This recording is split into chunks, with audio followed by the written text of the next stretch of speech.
All right. We are back for another Friday financial wrap up with Mr. Michael Zuber. How are you, Michael? I am doing awesome. You have no idea how much I look forward to these discussions. So thank you for the weekly update. It's a lot of fun for me. Same. I feel a little behind. This is for May the 24th, 2024. I fell behind on daily financial news, and I feel like I've been catching up all week. I can't believe it's already the end of the week. Let's get right into it. The Fed speak. What happened this week with the Fed, and what was he speaking about? Yeah. So this week, Monday, Tuesday, really no economic data to speak of, but we did have at least seven Fed speeches from seven different Fed speakers. And essentially, my takeaway from all seven speakers were rates are not going up. We are at terminal rate. We need more validation that inflation is falling. They are comfortable holding longer than expected. Um, I would argue that a lot of these Fed speakers were actually rather dovish. Basically, what they're saying is last week's CPI, which you and I talked about coming in lower than expected, they're leaning into. Because if you recall, the previous 8 or 9 inflation readings were ugly. Yep. So I feel this is a little premature, I guess, in my opinion. They seem to be declaring victory. They're kind of calling Q1 a outlier, and they're kind of banking on April, which is a risky move in my opinion. But yeah, all Fed speeches were, we're comfortable where we are, a few more months. They still expect to do cuts this year, which I can't believe they keep saying. But yeah, Fed speak generally this week were, you know, higher for longer, but cuts are coming was kind of my takeaway. Higher for longer, but cuts are coming. Very interesting. Very, very interesting. So let's talk about talk about two Fed speak versus our next topic, Fed minutes. What are the Fed minutes? Explain that for a new viewer, listener. And then Yeah. what happened this week with the Fed minutes? This is a good catch. I'm glad you brought this up because the Fed speak again Monday, Tuesday is very current. Fed minutes are essentially a summary of their meeting from 6 weeks ago. So again, the meeting 6 weeks ago was pre-April CPI. So they were still in the throes of 8 or 9 bad inflation prints. And Fed minutes actually said something like multiple participants are open to the idea of going higher. That was an important thing, right? You've heard me talk about Yeah. this. I wish they would make that threat. And apparently, in the last Fed meeting, again, pre CPI, where they now appear to be claiming victory, they were like, you know what?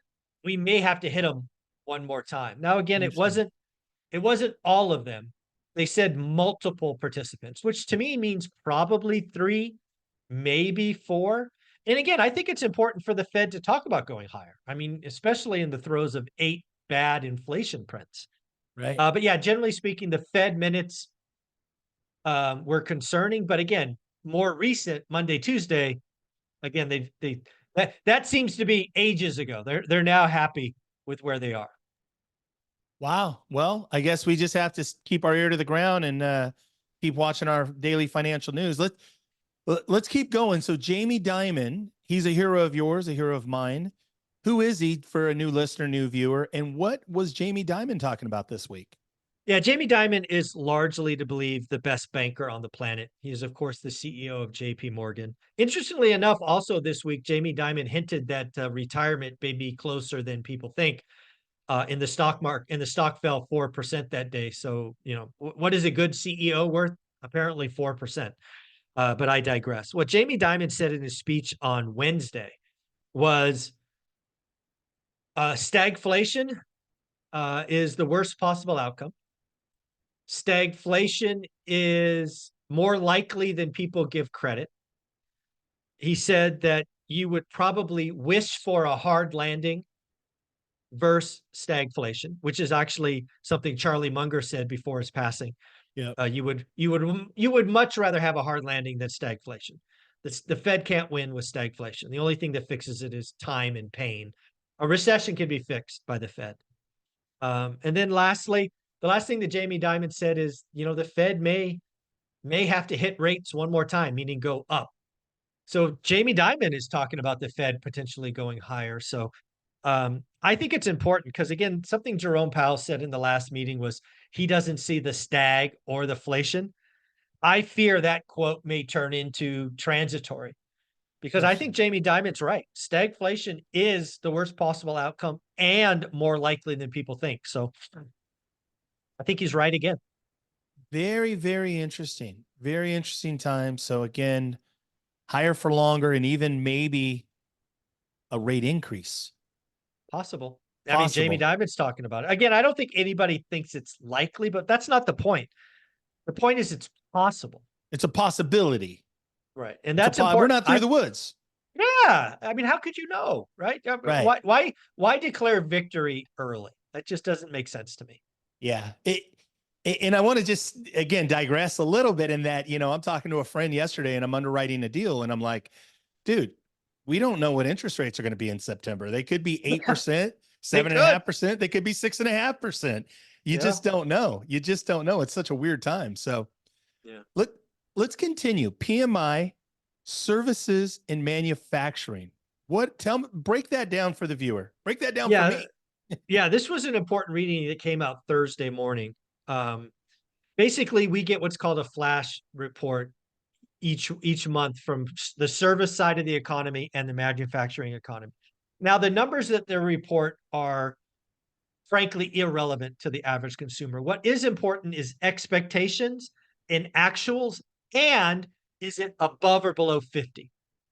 Below 50 means shrinking, contracting. Above 50 means expanding. So what happened? We are a service-based economy, so we'll go there first. Service estimate was to be 51.8, so slightly expanding. Actual, 54.8. Big beat. Think economy stronger than people think. All right, how about manufacturing? Clearly, manufacturing has to be in trouble, blah, blah, blah. Well, it was estimated that manufacturing would post a 50, meaning it didn't contract or grow. Actually, 50.9. So even manufacturing is growing slightly. This is important, right? For the folks that are calling a recession, it's pretty hard to have a recession when both services and manufacturing are growing, right? Yeah. Um, Yep. so, on top of that, we'll throw in weekly unemployment claims, which were not in our show notes. Those were also down this week, right? I think it was a couple weeks ago we called out 232. It's like, oh, where'd that number come from? Well, now we're back down to 215. So again, back to that low 200 number. So the ever guessed economy exploding, recessionary, doesn't appear to be happening when manufacturing and services are both expanding. It just doesn't seem possible. Very interesting. Very interesting. So again, almost pointing back to maybe that stagflation. I mean, it feels like, very Yeah. possible. Yeah. Yeah. Stagflation, rolling recession. I at this point, I think it's either stagflation or rolling recession. Yeah. I think every armchair economist just wants it to be like the last recessions. And I can't believe it can be, right? We pumped $9 trillion into the economy, and that stuff is still out there sloshing around. So to think we're going to have some epic collapse doesn't seem likely to me. Doesn't interesting. Very interesting. Just a whole new economy, man. Wow. Wow. Yeah, exactly. Time. Yeah, definitely. I'm paying attention, man. I'm paying attention. Let's continue. Let's talk about something that's more familiar for everybody here. Let's talk about existing home sales. What did you see this week? Yeah, existing home sales, I got wrong this week. I thought existing home sales would go up month on month. The experts thought it would go down, and the experts were right. I don't remember the exact numbers because those came out on Wednesday, I believe. Basically, they were expecting, I think, 4.2.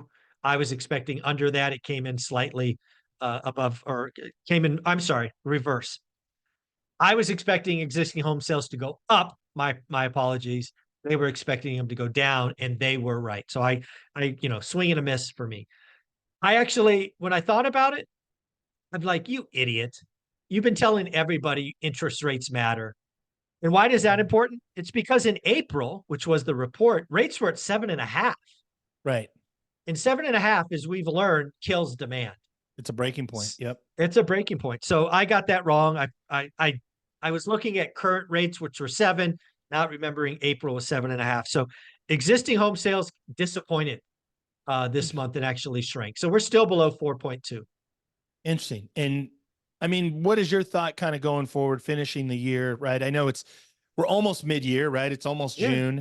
June. Your thoughts, I mean, do we end up at plus or minus 4.1, 4.2? What's the over under for you? My guess is we complete the year right in totality sub 4.25, so under 4.25. And again, Okay. we're almost through the spring selling season, Yep. right? Usually it's Mother's Day, Yep. kind of the end. So, we're maybe it's going to be Father's Day this year, but hey, the spring selling season is almost over. Yeah. So yeah, it's pretty crazy. So yeah, And it existing home still sales continues to be disappointing. weird. Feels It's weird, weird, right? weird, weird. Yes, Yeah. weird. Let's talk about new home sales. What did you see this week in new home sales? Yeah, new home sales also disappointed, right? We have seen builders really step in and buy down rates and really kind of quote unquote meet the market.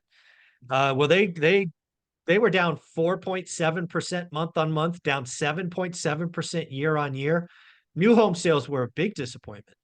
Is this I actually think what we're suffering through is a product mix. I think the builders have in their pipeline the wrong product. They still have the McMansions and the big stuff when Yep. they should be oriented to first-time home buyers. That is something they will fix over time as developments complete and they go lower. But yeah, new home sales also disappointed. Again, rates matter, right? It's more expensive to buy a rate from 7.5 to 5 than it is from 6.5 to 5. So yeah, even new home sales disappointed this month. So yeah, big time. Rates matter, folks. Rates matter.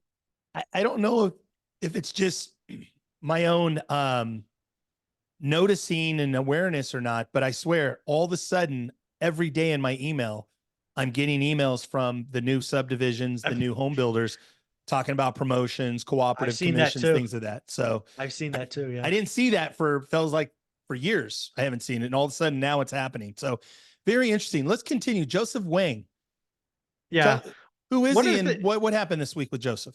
Yeah, one of the things that I'm doing is I've created this ORAT, one rental at a time school community, and I'm trying to kind of smash together great contributors like Joseph Wang and others with my community, really providing access, right? A lot of our discussions like this one are one-on-one and recorded and then published. I wanted to create a community where I provided access where my community could ask questions and be a part of it. And, conversations like the one with Joseph Wang is an example of what is coming. Also, what we're going to be doing is in this school community, once we get to 100 students, I think we're at 34 or 35 today, we're going to start restricting content. One of the things that on YouTube that I've learned and been told is I produce too much content, right? I produce 5 videos a day. It Yeah. kills the algorithm. So one of the things I'm going to do is I'm going to withhold some content from YouTube and only put it in school. I'm going to allow experts and millionaires to schedule meetings and help people. So the school community is going to be a place where we provide more care. It's the only place I will do live streams. I cannot do live streams of Q&A on YouTube. I just get too much hate and doomers and all of that. So uh, Joseph Wang, the Fed guy, is an example of something that will only be on school going forward. He is the gentleman that 6 months ago called the crash up, which I didn't think was possible, but he was right. We talk about the crash up continuing. We talk about consumer behavior. We talk about interest rate cuts. It was a wonderful conversation and a sample of what will be only available in school in a very short window. It is on YouTube today because we are under 100 students, but probably by the end of the month, maybe first week of June or so, that kind of conversation will only be on school. Um, so yeah, it's I just want people to know what's coming. So yeah. I love it. I love it. And I want to say too to the viewer, right? So a couple things is that go check it out. SKOOL school. And then they would just basically look it up One one rental rental at a at a time. time. You got it. I love it. I love it. Check it out, folks. Let's continue. Our friend Jamil Damji. What happened this week? And share us your insights this week from Jamil. Yeah, so you and I were part of Ryan Pineda's event. We were there and we saw Jamil and Pace on stage, and Jamil shared a little bit about how hard the last year was. I reached out to him shortly after that event, and we finally got to have that conversation. And we had a heart to heart, right? He shared just how rough the last year was. And he's really on a mission to get people to realize that it's not about all the awards and all the recognition and all the fame. If you're not taking care of, you know, what's at home, bad stuff can happen. And he shared a real important story. His daughter finally got on social media. I think she's 15 or thereabouts. And Jamil reached out to her and said, "Hey, what do you think of Dad's life?" Right? Jamil travels, right? He lives out loud and he's in 5 different cities, is on big stages. And his daughter said something like, "It's fun for you to go all these places, but you never come here." Just Wow. knife to the heart, right? Yep. And Jamil talked about that. And, you and I have been helping people for decades, Ty. I told Jamil that I think 95% of the people I talk to say they're doing real estate investing for their family, right? It's almost like a Yeah. broken record. But Jamil, he said the same thing. Jamil's like, "I did all of this stuff for my family. But when you looked at my calendar, where was the family?" Yep. And I'm like, "Oh." So that conversation is up on YouTube Friday. Again, that is a sample of some content that will only live on school in the not too distant future. Um, but I just thought that was such an eye-opening discussion. Somebody that would be deemed wildly successful, Yeah. kind of admitting that, you know what, not so much. So shout out Jamil for just being open and vulnerable. It was a pretty great conversation. We love you, Jamil. And I want to just Yes. say that, there's a saying people say, well, people vote with their dollars, right? But there's even another level. We also vote with our time and how we spend our time, right? To what's important to us. So, man, talk about it, impactful. I'm going to go Mm. definitely. I didn't know that that was up. So I'm going to check it out. So that's wow. Okay. Let's continue. Let's talk about Dan Bird. Who is Dan Bird? And what happened this week with Dan Bird? Yeah, so Dan Bird is a sample of one of my millionaires that come back each week. We speak 10 a.m. every Sunday. He is the stock guy. He's the chart guy. He is somebody that's been right ridiculous amount of time with stocks and the market. And he is going to be the next school session. So this is coming out on Friday morning. He is going to be speaking to the school community at 10 a.m. Pacific on Sunday. We will go through our normal thing. We will likely take questions. We will interact with the audience. We will answer all the questions that we really can't get to. And this is just the next recording that the school community will have access to. And again, what I'm trying to do is every week I'm going to open up one of my millionaire conversations to the school community, at least one. And we're going to start this Sunday with Dan Bird. Last week was Anna or Kelly. Week before that was Dion and Matt. So pretty cool. This is a lot of fun for me to see the community of 10, 20, 30,000 merged with millionaires who they feel like they know. Well, now I'm going to make sure they know each other. I love it. I love it. So this is, folks, we are progressing. One rental at a time is growing. And also too, I love it, Michael, that you're just figuring out more ways, better ways to deliver and take care of your audience, take care of the community. So I love it. Yeah, I love it's it. really fun. School allows me to do what I'm already doing and invite my community in. Yep. It's pretty awesome. Yeah. It's really cool. I've got to say too that compared to Facebook, and I know we've talked about this a little bit, but for somebody who's new to the conversation, the school, what's cool is it has some of the components like Facebook and where Mhm. you can comment and share and questions and things like that, but also the way that all the content is organized is such a really cool thing. So I Yeah. love it, Michael. Yeah. Very cool. Let's continue. So Omar Al-Takari, he's very well known, big part of Think Media. He has his own brand, which is the video department. What Mhm. happened this week with Omar, and maybe share some insights from this week? Yeah, so Omar and I are friends. We've actually talked a lot in Vegas. I've been on his show, he's been on mine. And Omar just released a video, I think it was Wednesday. Yeah, Wednesday, Tuesday or Wednesday, basically imploring Gen X and baby boomers to create channels or social media presence around their experience. Omar in Yep. that video talked about there's too many 20-year-old life coaches, too many people want to be social media influencers. And he was basically imploring Gen X and baby boomers to share their wisdom, share their passion, share their history. And he calls it bliss. Because if you're a 20-year-old trying to create a social media presence, you need the money. If you're a Gen X or baby boomer and you want to share classic cars or, whatever, you could create a video and you don't need to be monetized. You don't need to extract rev. You can do it just because you love it. And if you do that over time and build a community, uh, you're gonna have a lot of fun. It's gonna be truly impactful. And the reason Omar is in his 60-minute discussion, he actually talked about me, one rental at a time.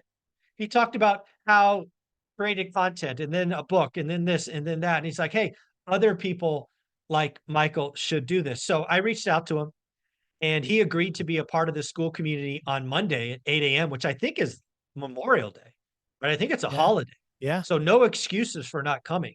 If you're in my school community, if you've ever thought about, if you have a YouTube channel, you have to attend. You have to attend. And I've already said it. This is going to be the first video that only lives on school. This video will not make it to YouTube. It will not be generally consumable.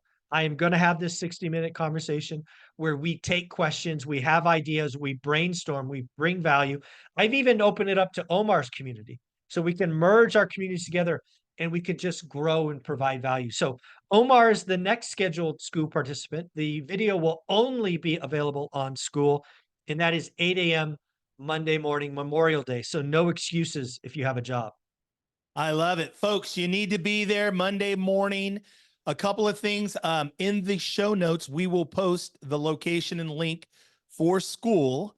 Okay, so this is very clear. Folks, obviously we appreciate all the viewers, all the listeners. Please subscribe, comment, share on YouTube. And the real call to action here today is if you want to get deeper and more involved in the One Rental at a Time community, now's the time. Get signed up for school.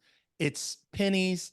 It's such great value so that you can be connected not just to Michael, but the entire community. Plus, you're going to have exclusive content that's only hosted in the school community, as well as all the interaction. Michael, any parting words? No, I just love what we're doing. It really does feel like we're truly helping people, and school is just going to be that next platform that allows us to go deeper with the folks that are in the community. So I'm super excited by what we're doing. I love it. Michael, thank you for all that you do. Have a great weekend. Thank you. See you Monday. Yep.